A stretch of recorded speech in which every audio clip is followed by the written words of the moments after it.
Hello.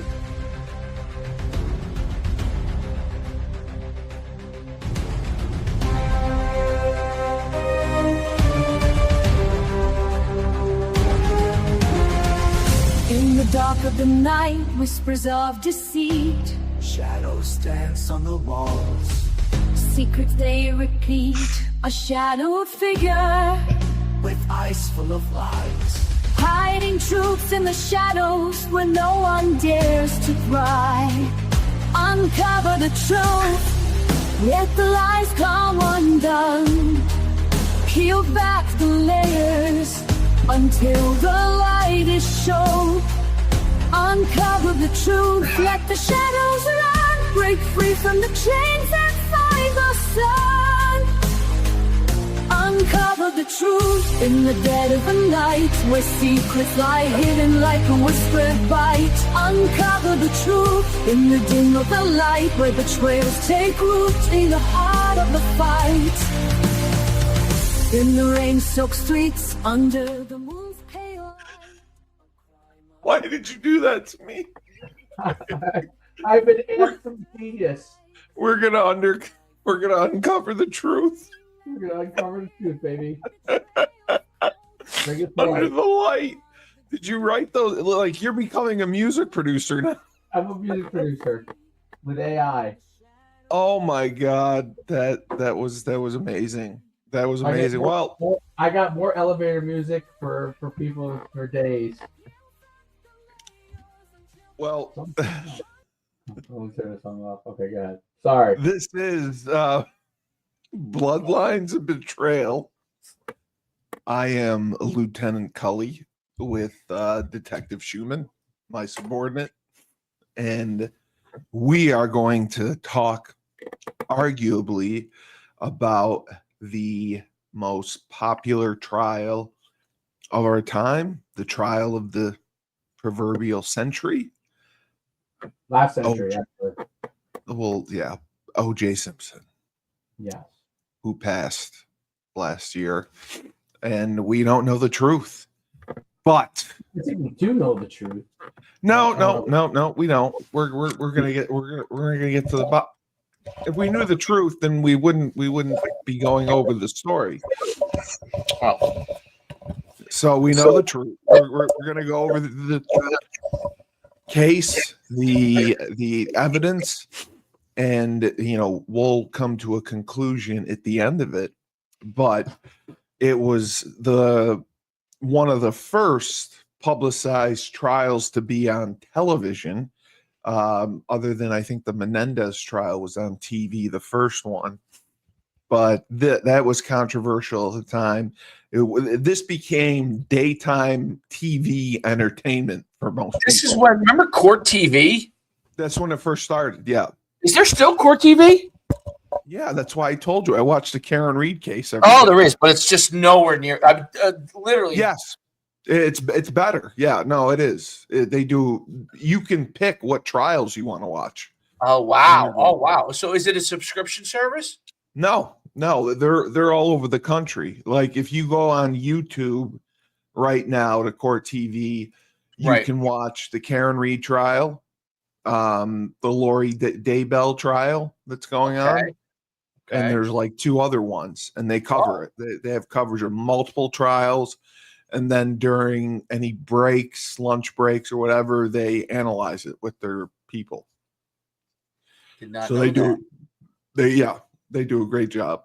Because I like watching certain trials. But I've been watching the Karen Reed trial because that's my case, and Turtle Boy is my hero. So, but this was controversial at the time. Judge Ito let cameras in the courtroom, and people largely think that that's a huge reason the jury may have found him not guilty. Other reasons were it was payback for the Rodney King verdict. But Right. the 'Cause that was in the same. Right. Only a few years after it. Right. yeah, yes. But the television cameras were controversial at the time. Right. Judge Ito made the call to do it, and everyone became a star because of it. So like people didn't understand like this is real. This is not fiction. And I think that played a big part in it, because you have to understand this was a year plus in the making.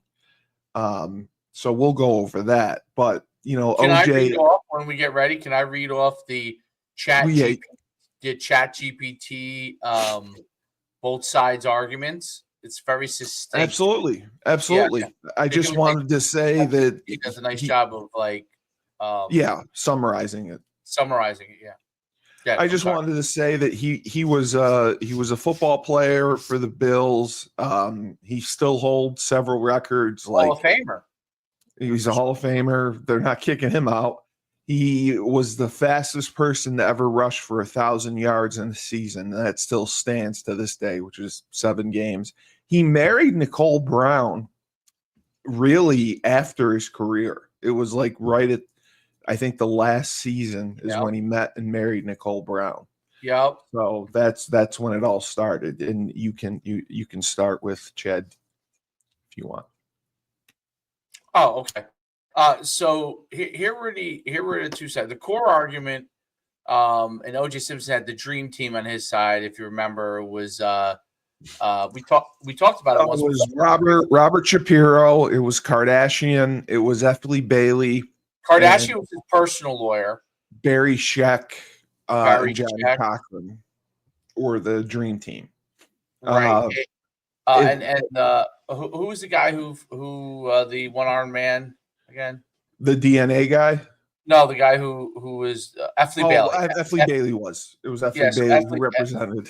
Yeah, I mean, the fugitive. For people who don't know, like if you've seen the movie The Fugitive, where that's actually taken from a TV series that was based off of the Effley Bailey case when he was a young guy. He was a lawyer, and he defended the one-armed man, the doctor who had a kid committed murder, and he got him off. I'm pretty sure he did. Yes. Carl Douglas was also on the trial. He spoke mainly on the Netflix documentary because Douglas was working for Johnny at the time. So he speaks a lot on the documentaries because Cochran is no longer with us, of what Johnny's thoughts were. But the interesting part was how it started. When he initially was arrested, Kardashian was his attorney. Kardashian had 0 criminal experience. So he needed help. So he brings on Shapiro.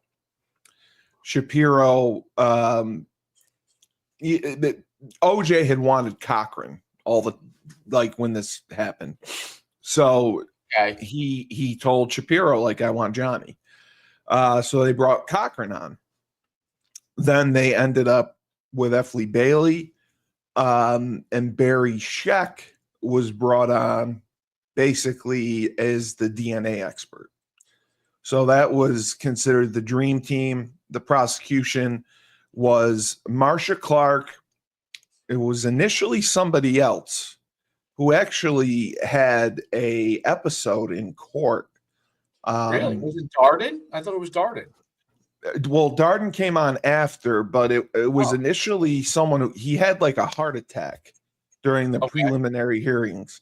I didn't know that. Darden was added, but there was controversy behind it because people think they added him as the token black guy because they wanted to show that they weren't racist. So they brought on Cochran, or they brought on Darden. Got it. And Darden has spoke about that too. Did he feel that, or yes, he 100% felt that. Oh, he felt he was brought up. Really? Yes, because he's like he felt that he was an excellent prosecutor. Okay. And that he was brought on essentially because he was black. And he said that. And it was just. So was he DEI before there was DEI?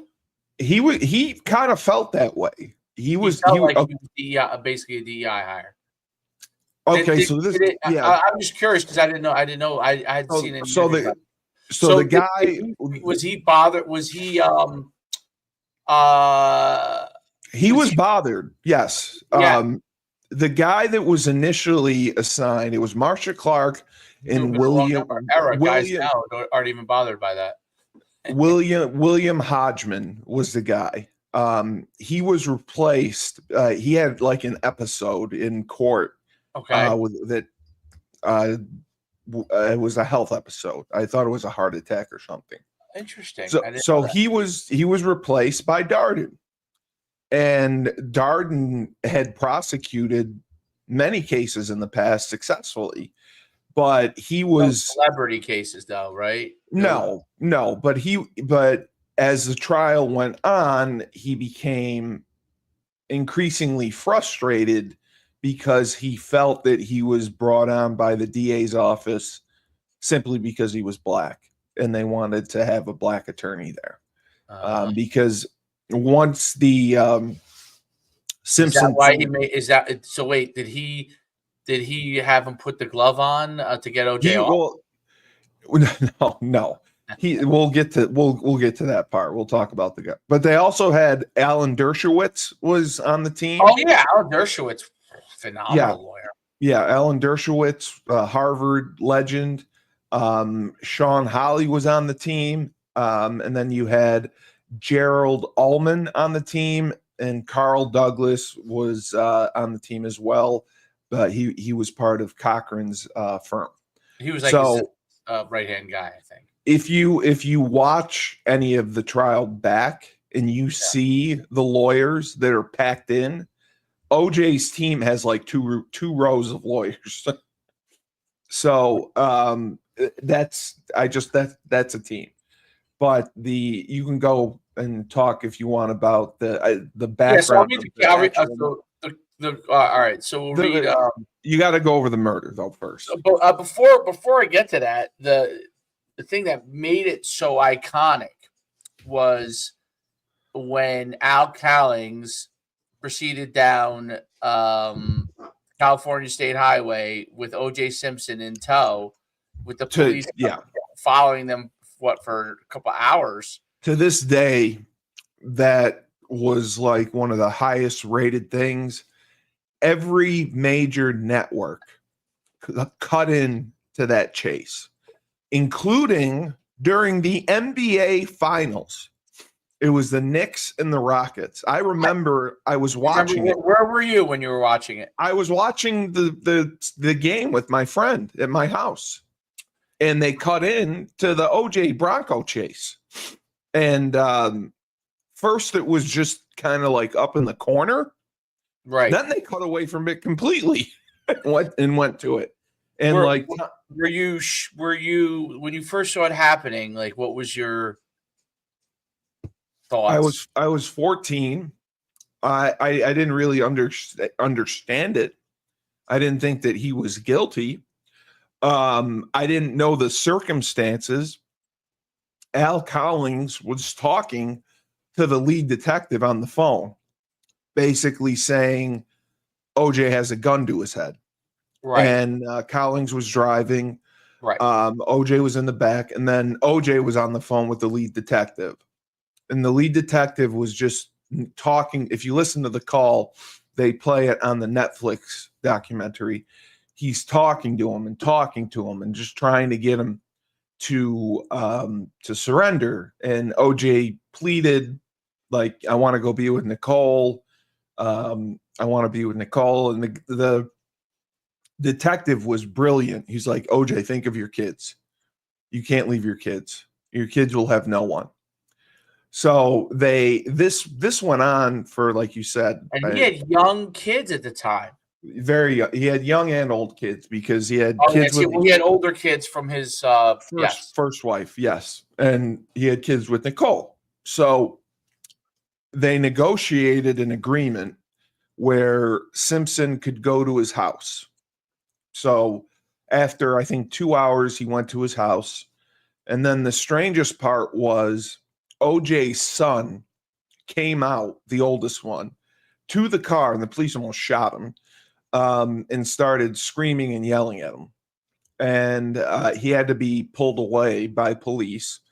OJ sat in the car for another 45 minutes. What was he screaming and yelling at him? We don't know. We don't know exactly what was said. You could just see it on film. We could not get the audio. We couldn't read lips or anything because they had a helicopter following it. I remember where I was. I was in the gym actually, and when he came Really, on, that late at night? yeah, I used to lift at night, and I think it was summer, right? It was the summer, and I think I probably was still. June. What year was it again? 90. It was June of '94. Okay. Yep. So, oh yeah, you were in college, right?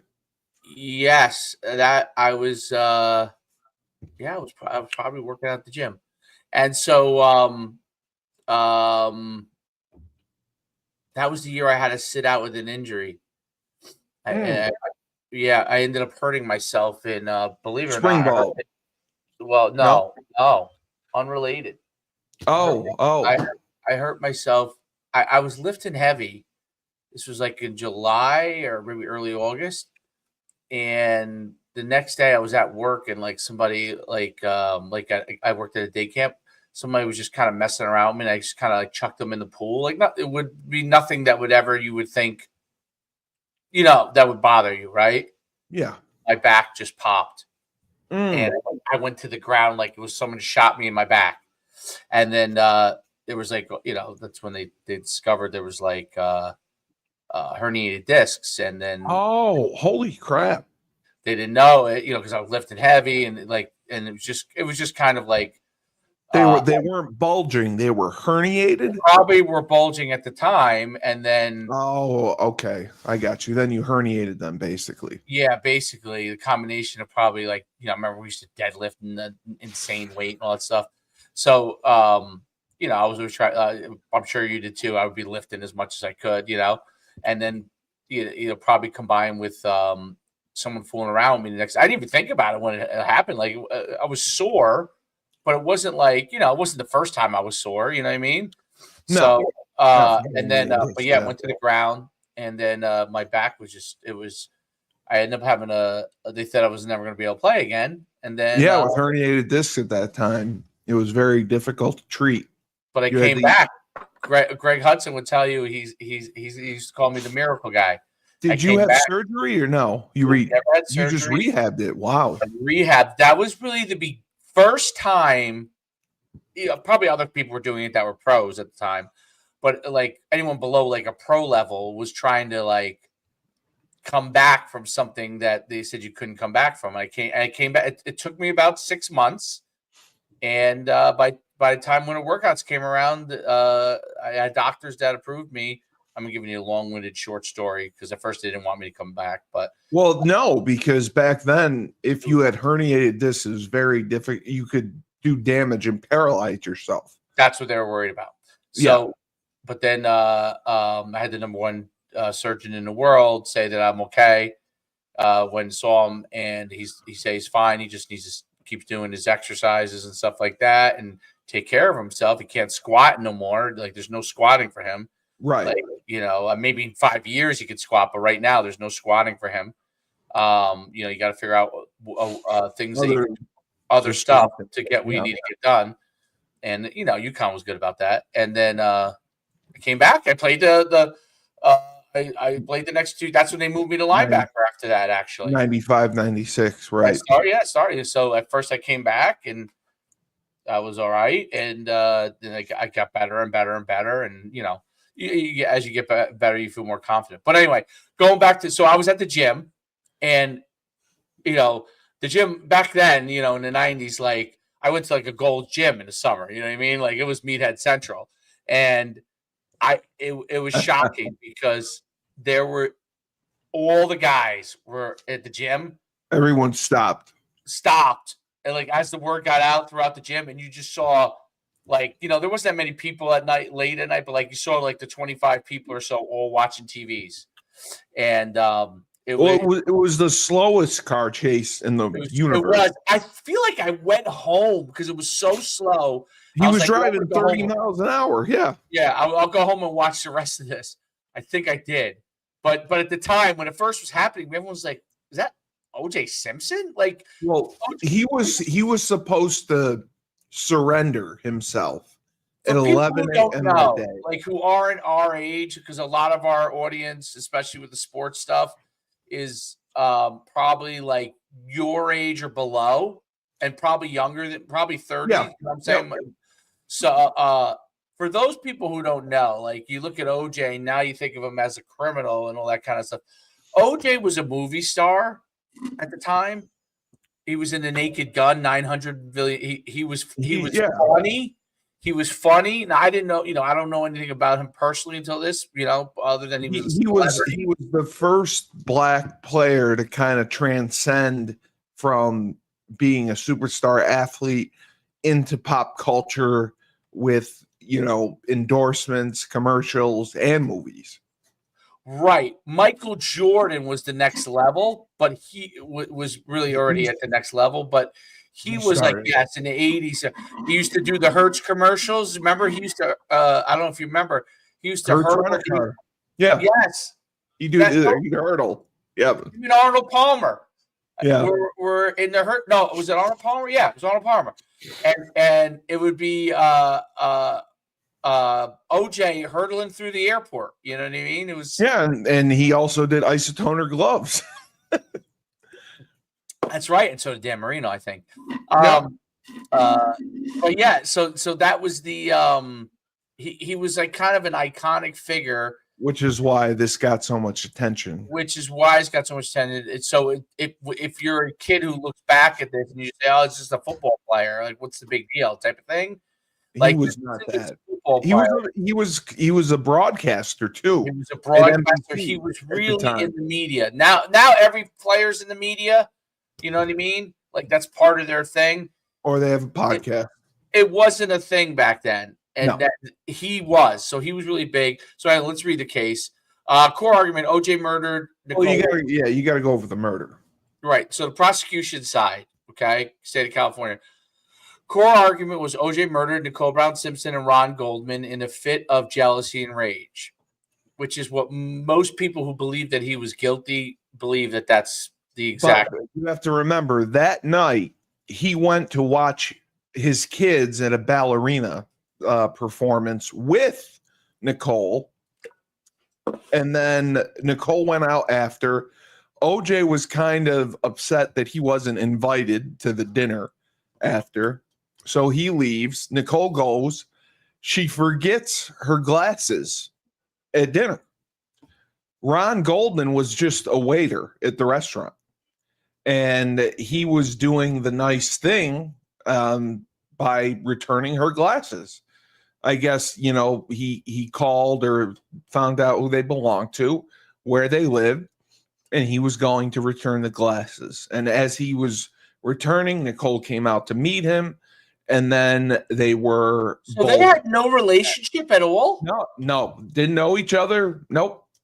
Not at all. That's what most people don't. I did not know that either. Okay. That's what I wanted to tell you. Yes.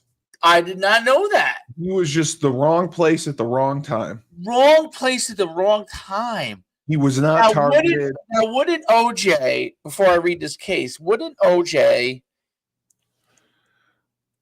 would OJ jump to conclusions like that if he never seen the guy before? Because he was a witness. I mean, he proceeded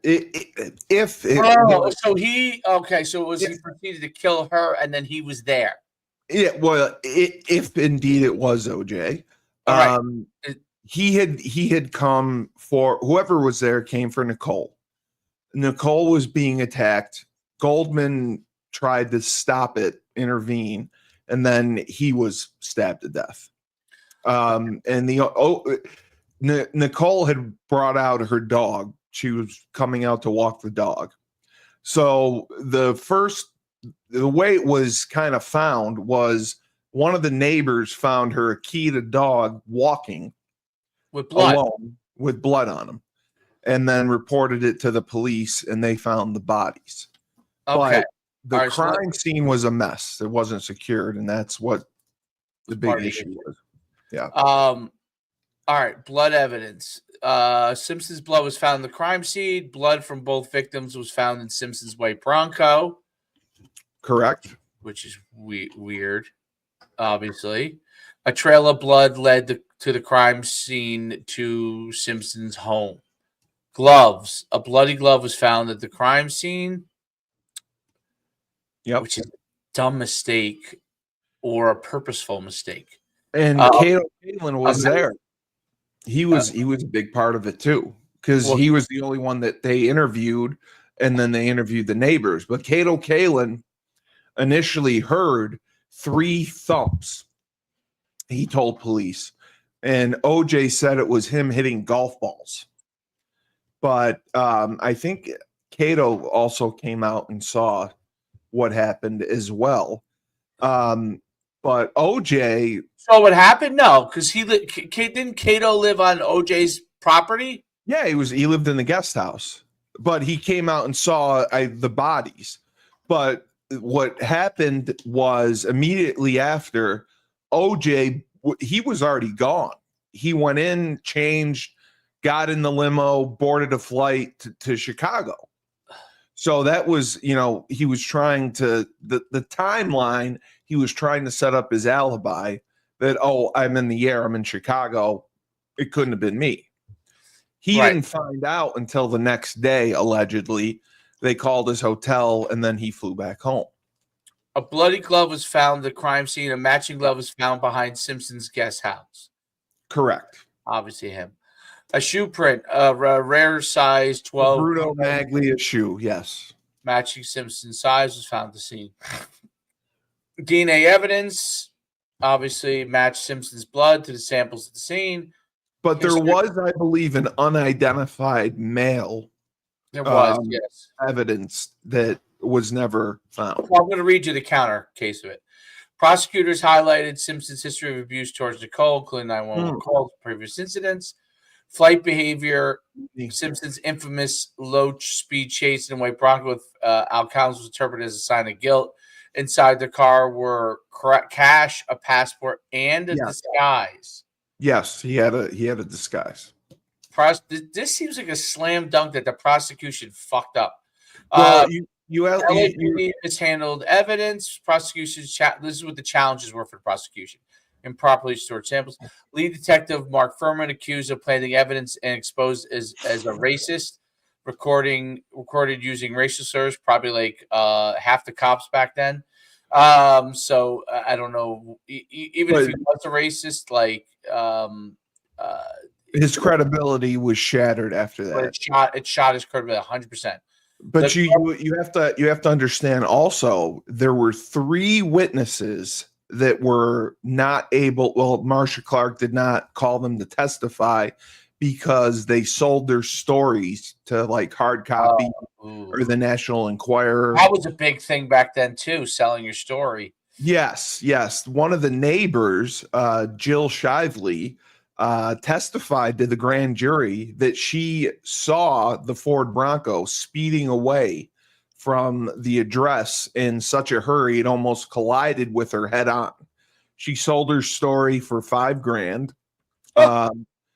Jose Camacho provided receipts that showed Simpson purchased the 12-inch stiletto knife 6 weeks before the murders.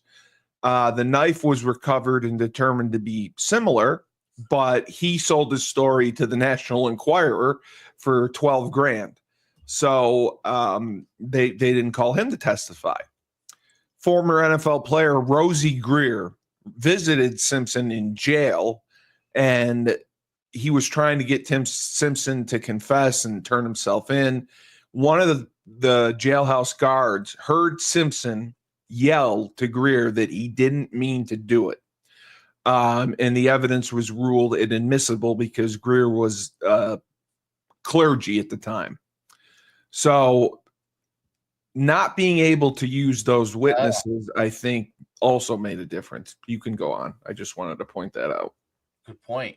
The glove appeared to not fit Simpson. Tried it on in court, leading to defense iconic line: if you fit it, must acquit. Okay, defense side: OJ Simpson and the Dream Team. OJ was framed by a corrupt and racist LAPD. That is such a stretch. Okay, lead detective Mark Furman was portrayed as a racist and had motive to an opportunity to plant evidence. Yes. Furman's tapes use racial slurs, undermine credibility, and fuel claims of police bias. Well, that was brilliant moves by it was Cochran's plan, but brilliant moves. Furman was the one who found the bloody glove, right? And Furman was the one, I believe, who logged most of the DNA evidence. So there was the argument of transference, and the argument that he planted it. And L.A., Los Angeles police have a bad history at that time. Yes, they did. Rodney King. You go back to the 50s movies like L.A. Cop. You know, the great movies, by the way. Black Dahlia, isn't that Los Angeles? Yeah, that was Hollywood. Yep, that's Hollywood. But you have to remember L.A. Confidential, the movie. Remember that movie? Absolutely. But the corruption and the intertwining of Hollywood with the police. And absolutely. But you have to understand the biggest part of this. Yeah, go ahead. The trial did not take place in Brentwood, where it happened. The defense made a motion for change of venue. Right. If it were in Brentwood, the jury would have just been made up of white people. It was moved to LA, where the jury was primarily black and brown. And that worked to Simpson's favor. And there were a lot of female African-American women on the jury who did not particularly have sympathy for Nicole Brown. Right. Which I thought was key. If they didn't have a change of venue and he was tried in Brentwood, regardless of Furman being a racist, I think he would have been found guilty. But, I mean, the prosecution presented so many witnesses, like, that's why the trial took like a year. And the other thing, which was unusual, which most people did not do, Simpson wanted a speedy trial, which is, you're right. He, at the time, I think when he was arraigned, he said, his attorney said, we request a speedy trial. And that put a lot of pressure on the prosecution because there was so much evidence and so much DNA evidence for them to get ready for trial in just a year. I mean, you look at trials now, even Karen Reed, her trial didn't go for 2 years. Trials take time. Lori Val Daybell, her trial, years. There's people that have murderers who have gone to trial after 4 years, 3 years. OJ literally they had a preliminary hearing to go over the evidence, which was smart by OJ's defense team, because the prosecution basically had to present their case at the preliminary hearing. So the defense knew what was coming when the trial started. They knew all the evidence they had, and then they could put together a game plan of how to attack it. Amazing. Reading. Crazy case. The glove defense we know about. The chain of custody. This is an interesting one. The defense attack, the handling of DNA and other evidence, arguing was contaminated, planted. Crime scene was not sealed properly. Many officers walked through it, which is craziness. Yep. The glove defense we know about doesn't fit. You must acquit or whatever. The defense of the gloves don't fit because they shrank when soaked in blood. Well, they were frozen. They were, because of how they were handled, they were frozen, unfrozen. The DNA testing on them all had an effect, and allegedly OJ had arthritis, pretty severe arthritis. He did not take his arthritic medication before that day, specifically so his joints would be swollen and the glove wouldn't fit. And it was F. Lee Bailey who goaded Christopher Darden into having him try on the glove. Like during a break in the trial, he was calling Garden out. He's saying, "You don't have the balls. You ain't gonna have him try it on. You're not gonna do it. You're not gonna do it. You don't have the balls. You don't have the guts. You're just the token black guy." Really? Actually, Bailey was a dog. And Marcia Clark specifically told Darden, said, "Do not have him try on the glove." And he did it anyway. Darden was incompetent. No, I don't think he was incompetent. I think he was pissed because he felt he was on the prosecution team, not because of his merits, not because he was a great prosecutor. He was there as window dressing because they wanted to show a black prosecutor. So he felt like he had a chip on his shoulder, like he's, I got to prove myself. So he went against Marcia Clark, the lead prosecutor. He was the second chair anyway, and that essentially sealed the deal for them. Even though they had a mountain of DNA evidence, even though they had a mountain of witnesses, it didn't matter. And the timeline was kind of tight if the prosecution, the way that they set it up, because Simpson left, I believe, around 11 o'clock, and they estimate that the murders took place between 10 and 10:30. And Cato Kalin testified he saw Simpson at 9:36, and then he wasn't seen again until 10:54 when the limo driver came to pick him up. Now, and then the limo driver also testified and said that OJ seemed fine. He, if you had committed 2 murders, you probably would be in shock or a little shaken up. He wasn't. He was fine in the car, and that's what he testified to. But they didn't. They struggled to get a hold of him at his house. They rang the intercom 3 times because he wasn't answering, and then finally they saw.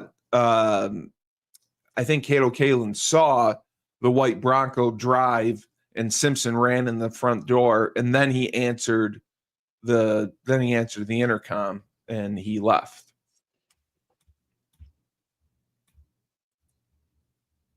So you can go on. There was also hair and fiber evidence. It was just unbelievable. Like you had too much evidence. The shoe print, especially, it was the Bruno Maglia shoes. They're Italian shoes, very expensive, very rare.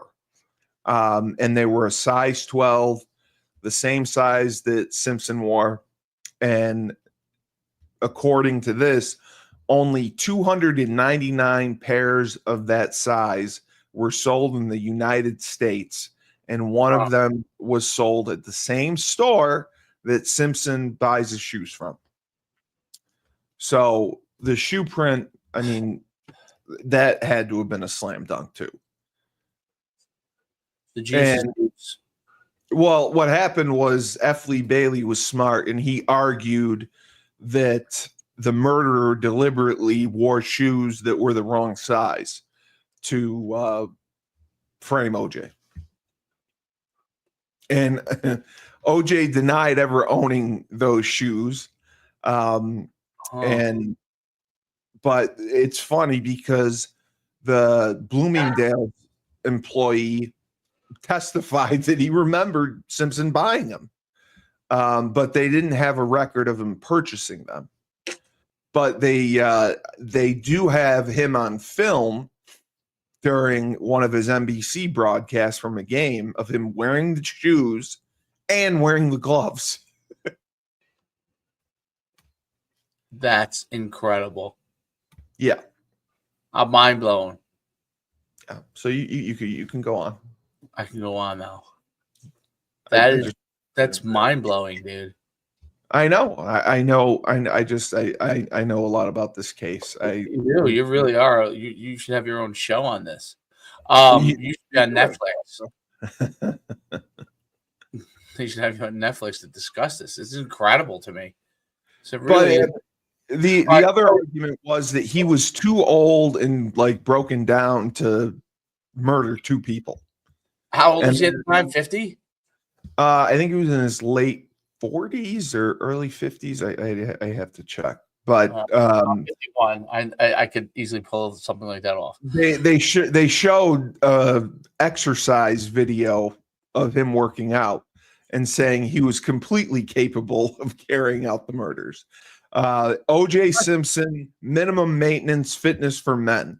That was the video they showed, that he was anything but frail and not capable of committing these murders. Well, that's pretty much it. You covered the other case things. The verdict, obviously, the case was obviously he was found not guilty in a criminal trial. The civil trial, he was found guilty. He was guilty. The civil trial $500,000 million damages, which he probably never paid. He didn't. No. Big transformative thing along racial lines. If they polled African Americans, and they overwhelmingly found that he was not guilty, and they polled white people, and they found him overwhelmingly guilty, which is really, really interesting because well, if the trial stayed in Brentwood, he would have received probably an all-white jury. It shows back, at least back then, that and probably still would be the same way. I think it shows that the African American community did not trust at all the system. No, right? Nope. Because they felt that this was a win for them, regardless. You ask people later, they probably feel like, yeah, he probably was guilty, but it was a stick to the system that, after years of obviously the system being against them, they felt that was a win where they got a win on the system. And the murder is a black-white murder case. So correct. It's a case where a black person is murdering a white person, where correct. Yes, for many, if you go now, this is obviously California, which is obviously more progressive, but if you went to the South, right, that person would be just, in the 50s, like it wouldn't even gone to trial. They would just hung them. You know what I mean? If that happened, so exactly. That was happening, so they felt like this was I would say, if you go subtly into the thought process of society, this was like, for blacks, this was a this was a win for us in the system. And it was retribution for Rodney King. And many other cases. Yes, where people who maybe were innocent or did not commit some of the issues were found guilty or had something bad happen to them. And again, the LA police in particular had so many issues with their leadership in the police, especially in the 80s and 90s. If you listen to especially the way LA is, like Compton and Crenshaw, and if you remember the movies from the 80s and early 90s, the movie that Ice Cube made, what was it called? was a great movie. Oh, Boys in the Hood. All right, we're not that he didn't make. He was in. Yeah, it was John Singleton that did it. Boys in the Hood, and then there was another one. I can't think of the name of it off the top of my head, but it kind of showed like the realities and the tensions between police and crime and the tensions along racial lines in Los Angeles. Well, the LA riots took place right after the Rodney King verdict in 1992. So this was in 94, just shortly after that. Right. So that was huge. It's very interesting because if you look at today, California is overwhelmingly Hispanic. So correct. It's not really a thing anymore per se. You know what I'm saying? I mean, obviously there's dangerous neighborhoods and different things like that and different areas along racial lines, but it's has such a large Hispanic population that some of the things that were an issue back then along those lines are not as much of an issue. But California has been like LA was a hotbed for that stuff at the time. It's so I was a kid. I wouldn't say I was a kid, but I was in my early 20s. And 94, I was 20. Okay. So like now knowing more and more about history, like the whole thing was like a perfect storm that ended up, 2 people were killed and OJ, in my opinion, got off with murder. Well, we might have. We don't know. I think I want to know what your conspiracy theories are, because I want to hear that part of it. Well, Barry Scheck, this was the first trial that really used DNA evidence. Before this, DNA wasn't as much a thing. It wasn't developed. This was a trial where it was used universally. And Barry Scheck just did an outstanding job. He had an 8-day cross-examination of Dennis Fung, who was the prosecution DNA guy. And he crushed him, tore him apart. He accused him because Fung had not had experience with DNA. So he accused him of cross-contamination. He said the DNA was not packaged properly. The labs mishandled it. And he testified in the past that labs had mishandled DNA evidence, and there was contamination. And then the biggest thing that they went after was basically, it's called EDTA. And they said that basically the evidence collected, the blood evidence, had a higher level of EDTA in Simpson's blood than normal, which means that it could have been planted, because EDTA is a preservative that is found in collection tubes that police use. So that they attacked the blood evidence, saying that the level of EDTA was higher than usual in blood, that supports the defense's claim that the blood came from planted evidence from other blood samples. Because Furman collected it. Furman collected it. So they're saying that he took blood from vials and planted them all over the place to try to frame them. And the other big thing was they took the jury to Simpson's house. What would be the reason to frame OJ, though? We have no idea. They didn't have a motive for that, but they don't need a motive. The defense just needs to convince reasonable doubt. No, I know. I'm saying, what was the motive in this case to convict OJ, to nail OJ? I think because they did not have any other suspects. So they went full speed ahead against OJ. And that was what Cochran argued, that they didn't look at any other suspects.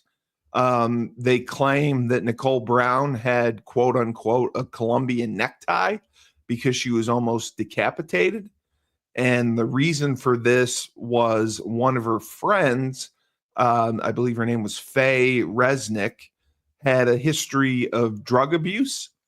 And the cartel came because she had an outstanding balance. And that's why Simpson got murdered, because she was, she was friends with her or whatever. So that was great. And then Johnny Cochran really stole the show. Johnny Cochran made everything go. Johnny Cochran was brilliant. Yes, 100%. Alan Dershowitz teaches at Harvard, right? And there's a class you can take about this case. Oh, really?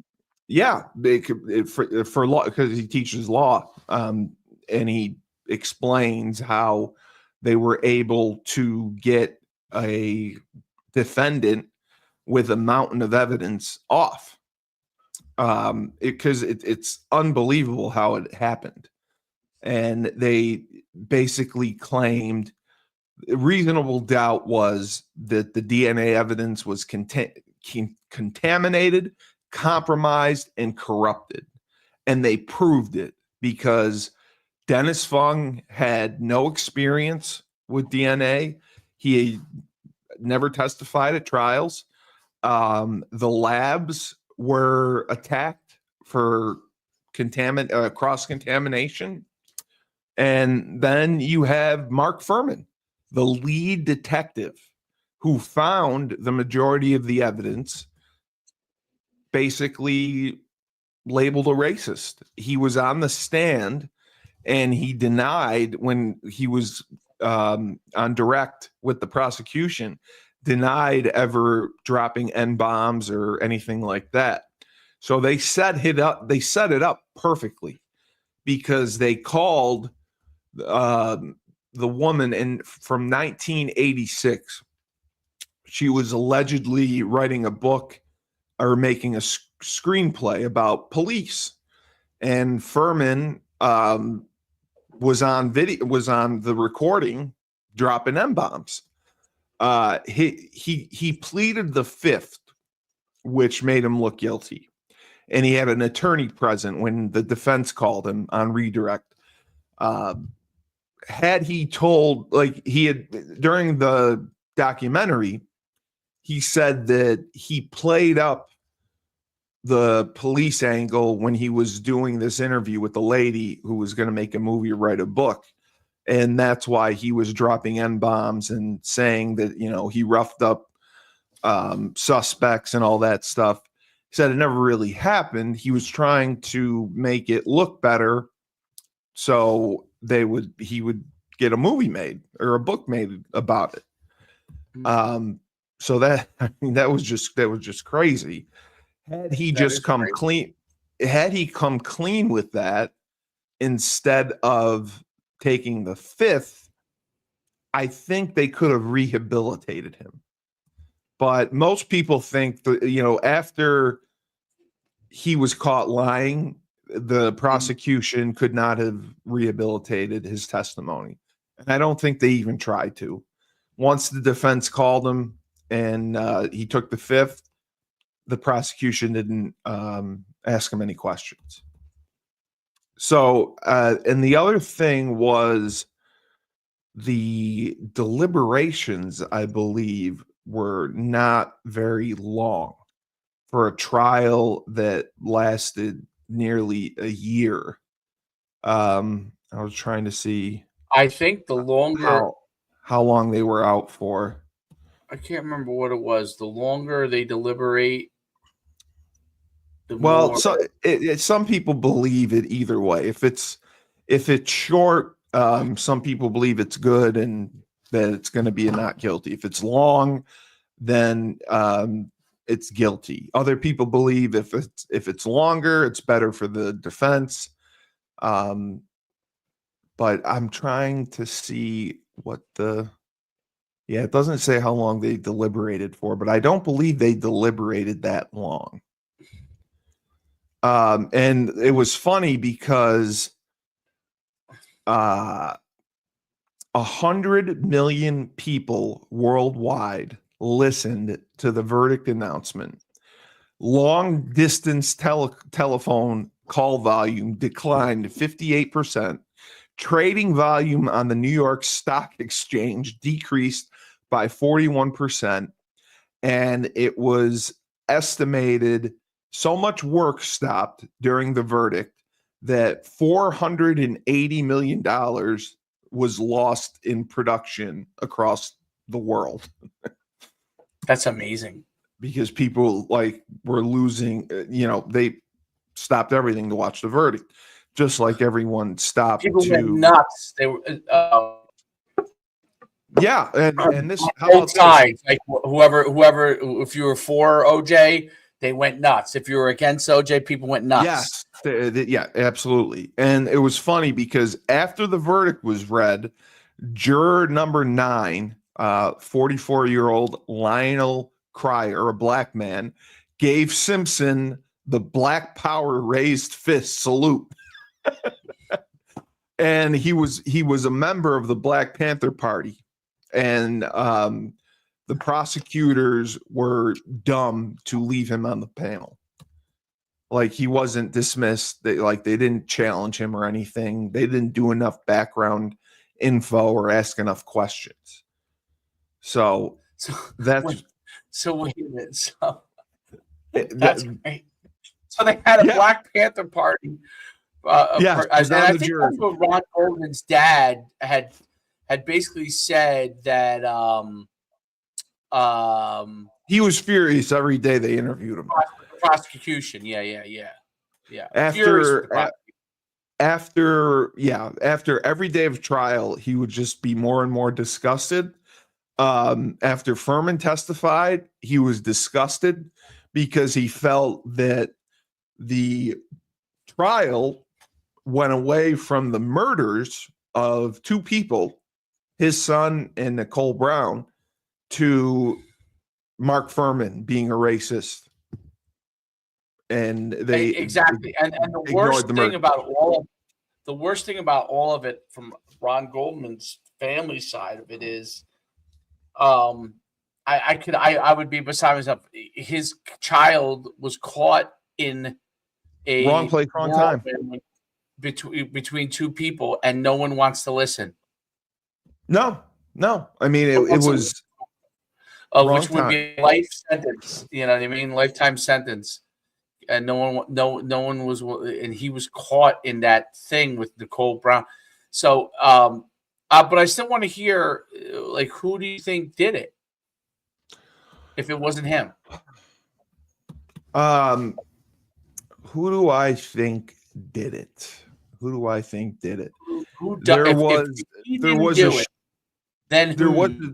There was a show that surmised that his son could have done it. There was a show done that said it was just wrong place, wrong time, and it was an unknown murder or a serial killer or someone who's still out there. I do believe that, based on, if I was a juror on the trial, I probably would have acquitted him because there's reasonable doubt. That's the main thing for the prosecution and the defense. In a criminal trial, you have to find the defendant guilty beyond all reasonable doubt. Right. And I have reason. Mark Furman gives me reasonable doubt. So I would have found him not guilty. Did he do it? I would say there's probably a 90% chance he did it. But I still leave, the 10% chance that he didn't do it, that he could have been framed, is possible. It's just possible.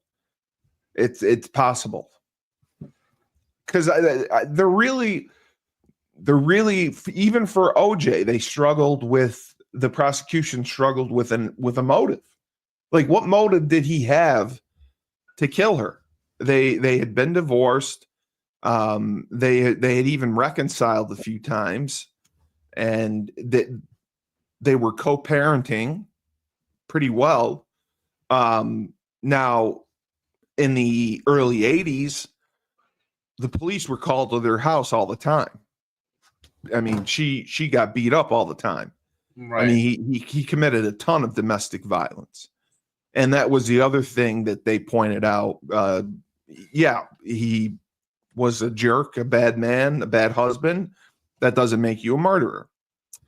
The other thing that stood out to me was after the trial, Robert Shapiro did an interview with Barbara Walters, and he was very disappointed that Johnny basically, like, Shapiro initially was the lead the lead lawyer for the defense. Cochran replaced him. He did not like that Cochran played the quote unquote race card. Yes. And he said that on the Barbara Walters interview. So there, I mean, and Carl Douglas even said that when you have a dream team of defense lawyers, all of them have egos. All of them have prosecuted major cases. All of them want to do things a certain way. So to get them to agree on one thing together was very, very difficult. Like, everyone calls them the dream team, but they didn't get along. They weren't all best buddies after. They had to come together and do all they could to defend OJ. And then if you watch the Netflix documentary, they have home video of OJ being released and going home and having a party at his house, which was crazy. Alternative theories have suggested that the murders were related to Los Angeles drug trade and the murders of a couple other people, Michael Nigg and Brett Cantor. In 2000, the BBC did a TV documentary, OJ, The Untold Story. It goes over the contamination of the DNA evidence and the blood claims. And they were the ones who asserted Simpson's elder son, Jason, is a possible subject due to, among many, many reasons. And I didn't even know this. I didn't know this. Simpson hired attorneys for his children first before himself. And pictures of Jason wearing the wool cap, and he alleged had an arrangement to meet with Nicole that evening. And then it's a money thing? Well, there was a writer, William Deere, who published his findings in a book, OJ is Innocent and I Can Prove It. That's the alternative theory, that almost like he was covering for his son so his son doesn't go down? Basically. And then in 2012, there was a documentary. He had a better chance of getting off than his son would have ever had a chance of getting off. Correct. 2012, there was a documentary made, My Brother, the Serial Killer. It examined the crimes of convicted murderer Glenn Edward Rogers and included claims that Rogers was the one who killed Simpson and Goldman in California. So the thing that I have the hardest time with, if I were to make the assumption that OJ was actually innocent and someone else did it, the thing that I would have a hard time with, beyond the whole thing with Mark Furman and all that kind of stuff, would be why kill Ron Goldman? Because he was there. Like OJ or whoever was the murderer was in the process of murdering Nicole. And he came upon them? Goldman was walking to return the glasses. And they're in the driveway or whatever where this happened, and he's there. He sees it. He tries to intervene to save her, and he got stabbed. He got a knife, or he was blindsided and wasn't prepared. But Goldman and Nicole Brown had no relationship, didn't know each other, no ties, anything. I think the only tie they had was just from Nicole Brown going to that restaurant, and he knew her from there, and that's why he offered to return the glasses. Because what is this that Boss King has up here? And thank you, Boss King, for your. Oh, I didn't see what. Why did it bring up the beige hat by the driver's seat on the Bronco? And then the marker 27. They did the wool hat. I believe he's talking about the wool hat.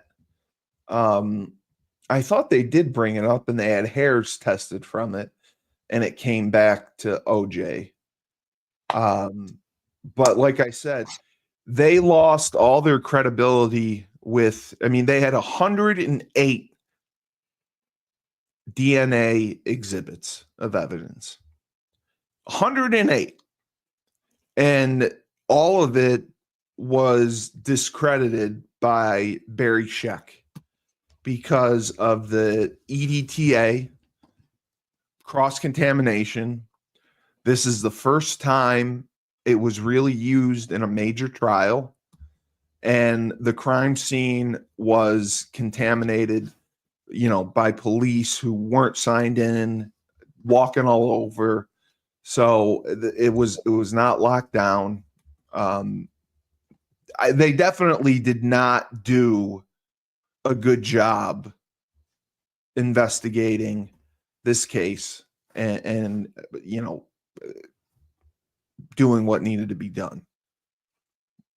Crazy. Cutting off the crime scene, making sure it was sealed, making sure the evidence was stored properly, the freezing, the unfreezing of the glove. It was sloppy. It was sloppy. And Dennis Fung and Mazzola did admit on the stand during evidence collection that they made several mistakes, which included not always changing gloves between handling evidence items. So they're wearing the same gloves and they're handling the blood evidence, what other evidence. You're supposed to take gloves off, put new gloves on. They wore the same gloves the entire time. The packaging and storing of the evidence items, they used plastic bags rather than paper bags. And storing evidence in a police van, which was not refrigerated, for up to 7 hours after collection, which the defense argued bacteria degraded the DNA, just made the samples more susceptible to cross-contamination in the LAPD crime lab. And after Dennis Fung testified, he went up to Barry Scheck and shook his hand and said, "Wow, you did a great job." Can you believe that? That is he was on the stand for 8 days, and then after Dennis Fung went up to him and shook his hand and said, "Wow, you're awesome. You win. You tore me apart." So it was just. Did that flabbergast you as well? Of course. Well, you see that a lot with lawyers, though. I do think you see that a lot. Like,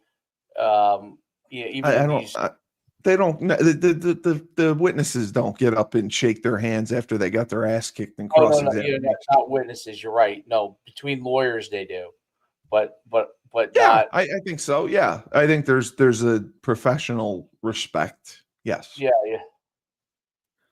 But yeah, that's it. That's it. I mean, it definitely was a trial of the century. It definitely got more media coverage than ever.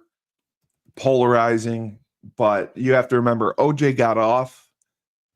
His life was ruined. Yes, He ended up going to jail in 2009 anyway.